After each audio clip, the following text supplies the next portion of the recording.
Bismillahirrahmanirrahim. Assalamualaikum warahmatullahi wabarakatuh. Alhamdulillah, pada pertemuan kali ini kita akan membahas soal-soal TO 1 ujian madrasah kemarin yang telah diujikan. Nah, pada kesempatan kali ini kita akan membahas soal akidah akhlak terlebih dahulu. Oke. Soal yang pertama, salah satu tujuan dari akidah Islam adalah A. Selalu bersyukur, B. Selalu berbuat baik kepada saudara, C. Untuk mengetahui petunjuk hidup yang benar, D. Bersabar atas segala musibah. Pada pertemuan pertama, kita telah belajar bahwasanya tujuan akidah akhlak yang pertama adalah menumbuhkan rasa ketuhanan pada diri kita, kemudian menghindari dari perbuatan syirik. Kemudian selanjutnya yaitu agar kita tidak tersesat dalam hidup ini. Maka kalau kita lihat dari pilihannya, maka jawabannya C, yaitu untuk mengetahui petunjuk hidup yang benar. Setelah kita mempelajari akidah Islam, insya Allah kita tidak tersesat sehingga dapat mengetahui petunjuk hidup yang benar. Kemudian soal kedua, dasar-dasar akidah Islam adalah yaitu Al-Quran dan juga hadis. Soal selanjutnya, Fatimah adalah anak yang soleh, anak soleha. Dia berkeyakinan bahwa Allah selalu melihat apa yang dia lakukan. Fatimah tidak takut kepada siapapun kecuali hanya takut kepada Allah. Sikap yang ditampilkan Fatimah tersebut merupakan tanda beriman pada sifat, A. Wajib, B. Mustahil, C. Jaiz, D. Nafsiyah. Ya, kita lihat kata kuncinya di sini bahwasanya Allah selalu melihat apa yang dia lakukan. Berarti Allah Maha melihat. Allah Maha melihat itu berarti basyiron. Allah memiliki sifat basyiron. Allah Maha melihat. Nah, itu terdapat pada sifat wajib Allah. Jadi jawabannya adalah A. Kemudian Allah selalu ada sampai kapanpun, karena Allah tidak akan pernah mati. Ayat yang sesuai dengan pernyataan tersebut adalah A. Allahu la ilaha illahu wal hayyul qayyum. Salah ya. Kemudian wa tawakkalu 'alal hayy alladzi la yamut. Nah, kita bisa lihat di sini ada kata-kata la yamut, tidak mati, maka bisa di jawab yaitu B ya. Soal selanjutnya, berdasarkan pernyataan di atas, yang termasuk orang yang meneladani sifat-sifat Al-Ghaffar ditunjukkan oleh nomor Al-Ghaffar. Apa itu Al-Ghaffar? Al-Ghaffar artinya Allah Maha Pengampun. Al-Ghaffar berasal dari kata ghafar yang artinya menutup. Artinya Allah menutupi dosa-dosa hambanya karena kemurahan dan anugerahnya. Kita lihat sifatnya di sini. Yang pertama, suka memaafkan kesalahan orang lain. Benar ya. Satu benar. Berarti kalau soalnya seperti ini, maka sudah kelihatan mana jawabannya, yaitu A ya.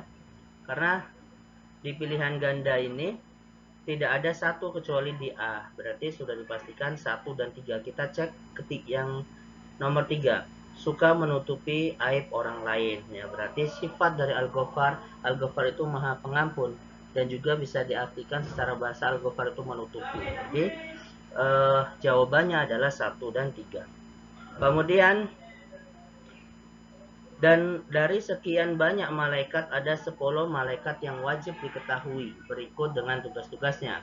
Di antara banyaknya tugas malaikat, ada yang bertugas mencatat amal perbuatan manusia sebagaimana tercantum di dalam Al-Quran. Oke, malaikat yang bertugas mencatat yaitu malaikat Raqib dan juga malaikat Atid. Nah, dalilnya mana? Kita lihat yang pertama, wa inna alaikum lahafidin, tidak berkenaan ya. Kemudian B, kiraman katibin, ada kata-kata katibin. Kataba artinya menulis, kiraman yang mulia, artinya yang mulia di sisi Allah, katibin yang mencatat pekerjaan-pekerjaan. Nah, Coba kita lihat ayat selanjutnya, yusabbihunal lail, tidak ada kaitannya dengan mencatat ya. Kemudian fasajadal malaikah, tidak juga, berarti jawabannya adalah B, kiraman katibin. Soal selanjutnya, berdasarkan pernyataan di atas yang termasuk sifat-sifat yang dimiliki malaikat kecuali. Ya, kita mencari yang bukan berarti. Yang pertama, taat dan berbakti kepada Allah. Benar ya. Berarti A salah ini ya, karena ada satu. Kemudian yang nomor dua, bisa menjelma menjadi manusia. Nah, ini juga salah satu sifat dari malaikat. Berarti yang ada duanya salah. B salah ya. Kemudian bangga karena tercipta dari cahaya. Nah, tidak mungkin malaikat memiliki sikap sombong ya. Berarti yang ada tiganya benar, yaitu C dan B. Tadi B sudah tereliminasi salah, berarti jawabannya adalah C.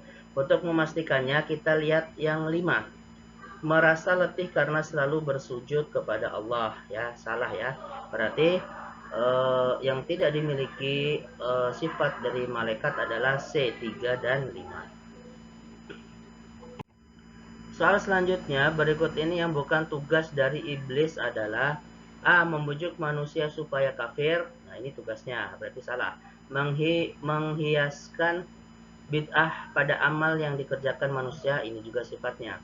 Mengajak manusia untuk melakukan dosa besar, ini juga termasuk. Berarti sisanya D, yaitu senantiasa tunduk dan patuh kepada perintah Allah. Nah, ini yang bukan tugas dari iblis. Berarti jawaban nomor 8 adalah D.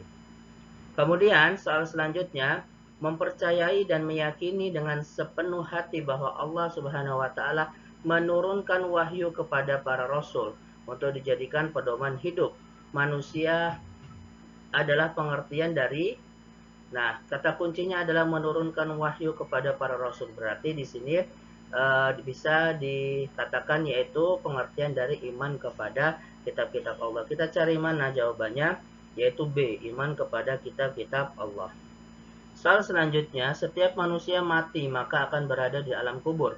Kemudian setelah itu dibangkitkan lagi dan berkumpul untuk menunggu perhitungan hisab amal perbuatan yang telah dikerjakan di dunia. Berkumpulnya manusia pada saat itu disebut, nah, kata kuncinya berkumpul ya.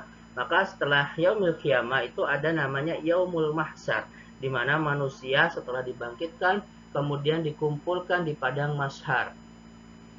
Oke, berarti kita cari yaumul mahsyar, yaitu B ya. Kemudian soal selanjutnya, berdasarkan pernyataan di atas, yang termasuk hikmah beriman kepada qada dan qadar adalah, oke, kita baca dulu pernyataannya, yaitu yang pertama penuh optimis dalam menjalani hidup. Oke, ini termasuk hikmahnya kalau kita beriman kepada qada dan qadar. Satu, berarti yang ada satunya itu yang benar. Berarti A dan juga B ya. Berarti C dan D tidak usah dibahas untuk untuk mempersingkat waktu ketika ujian. Oke, berarti 1 dan 2. Kita lihat yang A. Ada 1 sudah dibahas, kemudian nomor 2. Tidak memiliki harga diri dalam bergaul. Nah, salah ya, berarti A sudah dipastikan salah.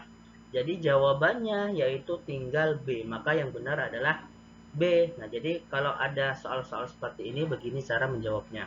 Kita cek agar lebih pasti. 1 tadi sudah. Kemudian 3, melatih diri untuk selalu bersyukur dan bersabar. Benar. Jadi orang yang beriman kepada qada qadar akan selalu bersyukur dan bersabar apapun yang diberikan oleh Allah, apapun kejadian apapun yang menimpa kepadanya. Kemudian yang selanjutnya nomor 5, tidak mudah putus asa bila menghadapi kegagalan. Ya, jadi kalaupun diberikan ketentuan yang buruk, maka tidak akan putus asa. Oke, soal selanjutnya. Salah satu syarat bertobat ialah meminta maaf kepada orang yang bersangkutan apabila A. Kesalahan yang dilakukan berkaitan dengan dosa besar, salah ya. Kemudian kesalahan tersebut belum dimaafkan, ya benar. B. Berarti ketika kita ingin bertobat, kemudian karena ingin bertobat karena melakukan suatu kesalahan yang berkaitan dengan Allah dan juga orang lain, maka selain kita bertobat kepada Allah, kita juga harus meminta maaf kepada orang lain. Nah, ini merupakan salah satu syarat agar tobat kita diterima. Bukan hanya kita memohon ampun kepada Allah, tapi meminta maaf kepada orang yang telah kita salah. Kemudian selanjutnya, pernyataan di atas menunjukkan hikmah perilaku tawakal dan ikhtiar. Sudah kita bahas apa itu tawakal. Tawakal itu adalah menyerahkan segala yang telah kita lakukan kepada Allah Subhanahu wa taala setelah kita berikhtiar. Oke, kita lihat pernyataannya. Yang pertama, menghilangkan rasa malas, murung, dan juga keluh kesah. Nah, ini tidak termasuk ya. Yang nomor berarti yang ada satunya itu udah pasti salah ya. Berarti A, B salah. Kemudian kita masuk ke C, yaitu 2 dan 3. Lebih sederhana di dalam hidup, juga salah ya.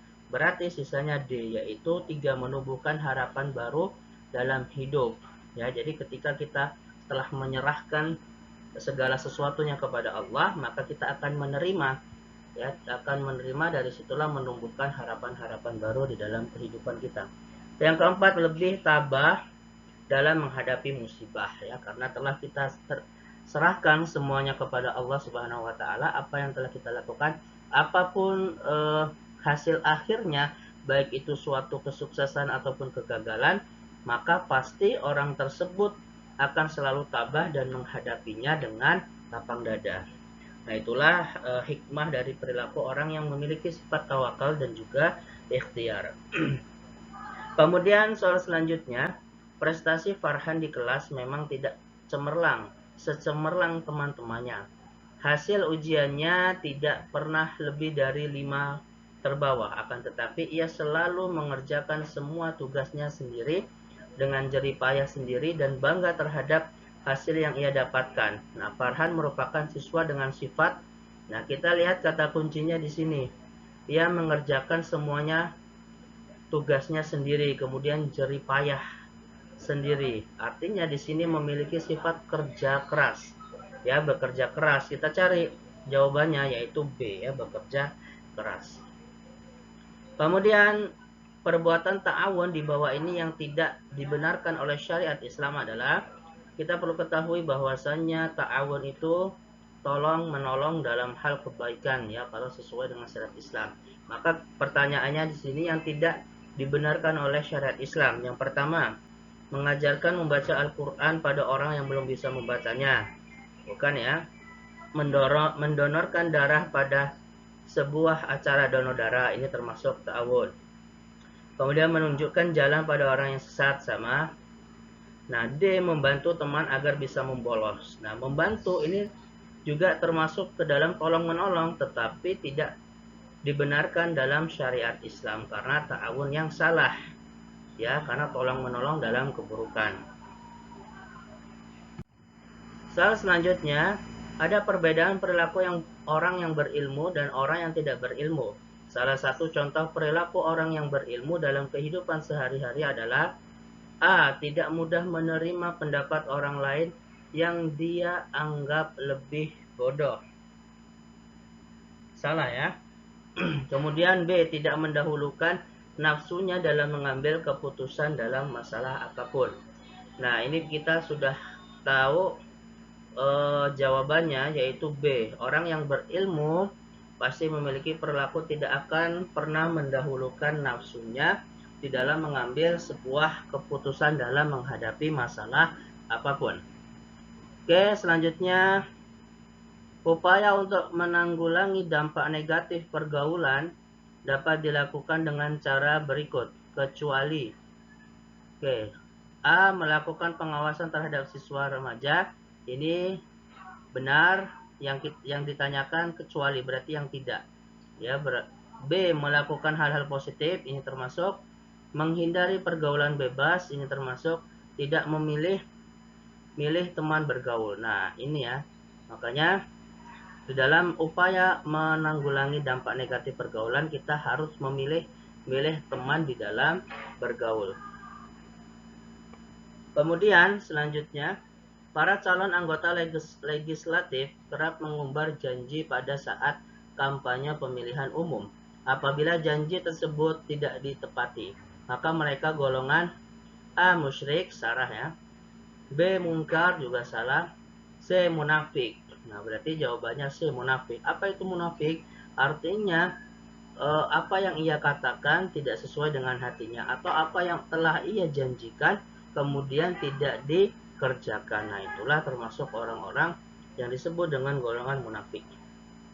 Kemudian sikap namimah dapat menimbulkan akibat-akibat yang buruk. Di antaranya, namimah itu apa? Namimah itu saling mengadu domba. Kita lihat, menjadi orang yang egois dan menang sendiri. Tidak ya. Kemudian selalu iri dengan keberhasilan orang lain. Bukan. Membuat orang terjerumus dalam kesombongan. Bukan. Terjadi perselisihan dan pertengkaran sesama teman. Nah, jadi akibat yang akan terjadi ketika ada sifat namimah yaitu ini. Perselisihan dan pertengkaran sesama teman. Karena ia mengadu domba di antara teman satu dengan teman yang lainnya. Berarti D. Soal selanjutnya, salah satu dampak negatif dari sifat paidi adalah menyebabkan manusia menjadi hina sifat. Ini digambarkan oleh paidi seperti seorang yang haus yang hendak minum air laut. Semakin banyak ia minum air laut, semakin bertambah rasa dahaganya. Maksudnya, bertambahnya harta tidak akan menghasilkan kepuasan hidup karena keberhasilan dalam mengumpulkan harta akan menimbulkan harapan untuk mendapatkan harta benda baru yang lebih banyak. Dari pernyataan tersebut, Paidi memiliki sifat yaitu tamak ya, karena selalu tidak puas terhadap apa yang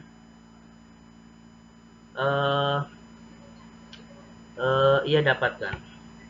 Soal selanjutnya, Oke, soal selanjutnya, berikut ini yang merupakan contoh sikap ghibah adalah A. Rita mengatakan bahwa pada hari ini dia diberi uang saku banyak. Salah ya. Kemudian Badrun mengatakan kalau pertandingan kemarin berakhir seri. Bukan. Ina berpesan kepada teman-temannya bahwa anak baru itu suka menipu. Oke, benar ya. Jadi C, ghibah, mengatakan keburukan orang lain di belakangnya. Maka jawabannya C. Kemudian agar doa cepat terkabul, lebih utamanya memperhatikan tempat kita memanjatkan doa. Adapun tempat terbaik untuk berdoa adalah A. Rumah, B. Masjid, C. Toilet, D. Jalan, yaitu B. di masjid ya. Kemudian dalam melaksanakan sholat ada beberapa adab yang kita pegang agar sholat kita diterima Allah. Berikut yang bukan termasuk adab dalam melaksanakan sholat adalah A. Sholat dengan khusyuk agar diterima oleh Allah. Kemudian B. Merapikan tempat sholat dari najis-najis yang ada. Kemudian C. Menjaga waktu dan batas-batasannya. Yang ditanyakan di sini bukan, berarti D. Selalu berusaha menggunakan baju baru pada saat menunaikan sholat. 24. Perhatikan ayat berikut. Wa wassaynal insana biwalidayhi hamalathu ummuhu wahnan ala wahnin wa fisaluhu fi 'amain anishkur li wa liwalidayka ilayyal masir. Dalil tersebut memberikan peringatan agar kita menghormati orang tua karena A. Mereka telah mengandung dan merawat kita dengan susah payah. Oke, ini sudah ketahuan jawabannya, yaitu A, yaitu pada kata-kata hamalathu ummuhu wahnan ala wahnin, ya kan, telah mengandung, ibu yang telah mengandung dengan susah payah, wahnan ala wahnin ya. Kemudian soal selanjutnya, berikut merupakan adab kepada saudara adalah A. Membela saudara baik benar ataupun salah. Salah ya. Kemudian memberikan apapun yang diminta oleh saudara kita, salah juga. Selalu berusaha mengajak saudara bermain bersama, salah juga. D. Menasihatinya dengan lemah lembut jika dia berbuat salah. D. Ini merupakan salah satu adab kita kepada saudara. Kemudian perhatikan hadis berikut ini. Wa man kana yu'minu billahi wal yaumil akhir falyukrim jarahu. Berdasarkan hadis tersebut, salah satu adab bertetangga adalah bermuka berseri-seri saat bertemu, salah. Kata kuncinya falyukrim jarahu, yaitu memuliakan, berarti D ya, memuliakan dan berbuat baik terhadap tetangga. 27. Agar udara di lingkungan kita selalu bersih dan segar, hal yang bisa kita lakukan diantaranya adalah A. Memberi tempat sampah di setiap lingkungan tempat tinggal. A jawabannya ya. Kemudian soal 28. Keteladanan yang dapat diambil dari pernyataan di atas adalah, kita lihat di sini, yaitu Nabi Sulaiman. Ya, maka salah satu cerita tentang Nabi Sulaiman adalah ketika sedang di perjalanan ada semut, kemudian memberhentikan. Nah, kita lihat jawabannya di sini untuk menyingkat waktu, yaitu sering mengajak binatang berbicara, bukan. Memelihara semut juga bukan. Tidak menyakiti binatang, maka C ya, tidak menyakiti binatang. Soal selanjutnya, pelajaran yang dapat diambil dari kisah Ashabul Kahfi adalah A. Bersembunyi dan lari dari kesulitan lebih baik daripada celaka, salah. Apabila mengalami kesulitan, sebaiknya mencari teman senasib, salah.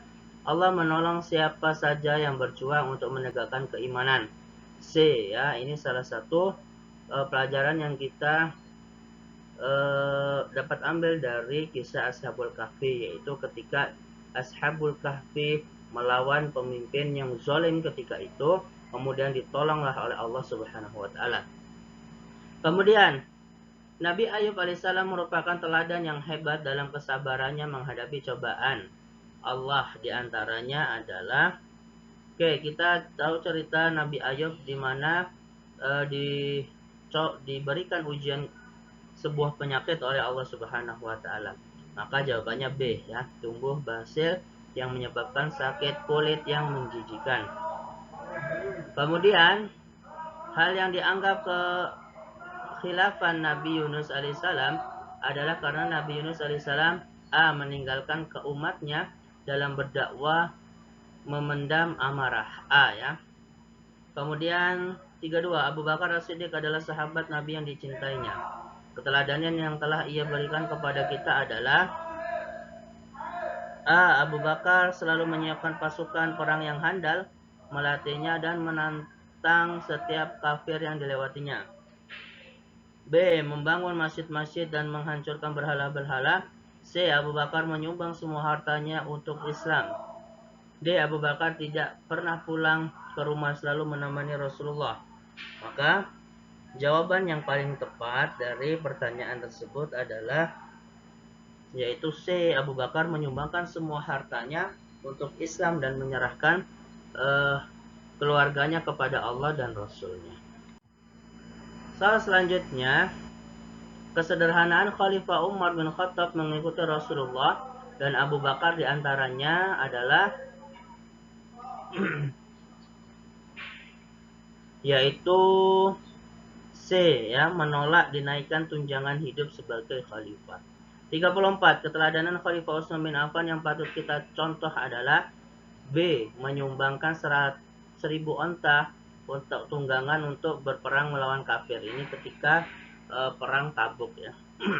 Salah selanjutnya, Allah memberikan kelebihan kepada Ali bin Abi Thalib hingga semua permasalahan mampu diberikan solusinya. Hal ini karena Ali bin Abi Thalib memiliki A ya, kecerdasan, kebijaksanaan dan keadilan dalam memutuskan masalah. Nah, kemudian kita lanjut pada soal esai. Yang pertama, bagaimana pendapatmu jika ada orang yang tobat tetapi kemudian mengulangi kembali maksiat yang pernah dilakukan? Maka orang yang seperti ini maka tobatnya tidak sempurna atau sering disebut dengan sobat sambel. Ya, kenapa? Karena ia melakukan kesalahan lagi. Karena salah satu syarat dari tobat itu adalah berjanji bahwasanya tidak akan melakukan kesalahan kembali.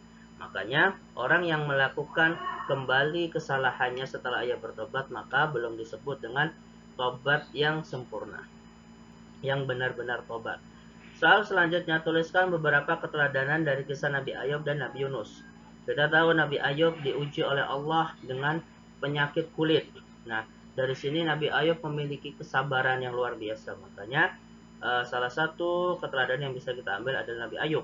Kemudian Nabi Yunus. Nabi Yunus ini pernah melakukan kesalahan karena meninggalkan umatnya dalam keadaan marah. Namun Nabi Yunus langsung berintrospeksi diri, mengakui kesalahannya dan tobat kepada Allah. Maka begitupun kita. Maka ketika kita melakukan sebuah kesalahan, maka kita jangan malu untuk mengakuinya dan segera untuk bertobat. Selanjutnya, tuliskan nilai-nilai positif dari akhlak terpuji, sabar, syukur, dan juga qanaah, ya. Nah, sabar, nilai positif yang kita ambil dari sabar yaitu yang pertama, kita akan dapat menerima apapun yang terjadi kepada kita. Syukur, maka nilai positifnya kita akan selalu menerima, selalu bersyukur terhadap apa yang kita dapati. Kemudian qanaah, maka kita akan merasa cukup terhadap apa yang kita punyai. Kemudian bagaimana menurut kamu ketika ada orang yang sudah menjaga kesehatan, rajin olahraga, pola makan teratur, selalu makan makanan sehat, namun meninggal di usia muda? Perlu diketahui bahwasanya setiap yang bernyawa itu akan meninggal. Dan kita tidak akan pernah tahu kapan kita akan meninggal. Oleh karena itu, ketika sudah ditakdirkan ajalnya meninggal ketika usia dewasa, ya maka itu adalah takdirnya. Tetapi tidak ada yang salah di dalam soal ini. Di sini dikatakan orang tersebut sudah menjaga kesehatannya, rajin olahraga, pola makan teratur. Nah, ini salah satu bentuk ikhtiar kita di dalam menjaga kesehatan kita. Jadi intinya kematian tidak ada yang mengetahuinya. Kemudian apa yang kalian lakukan terhadap lingkungan, baik alam flora fauna sebagai bentuk memelihara lingkungan alam sekitar. Tentu yang kita lakukan adalah menjaga lingkungan kita dengan baik, mulai dari hal-hal yang sederhana, yaitu membuang sampah pada tempatnya dan lain sebagainya. Alhamdulillah, pertemuan kita pada kali ini telah selesai pembahasan soal-soal TO yang telah diujikan. Oke, assalamualaikum warahmatullahi wabarakatuh.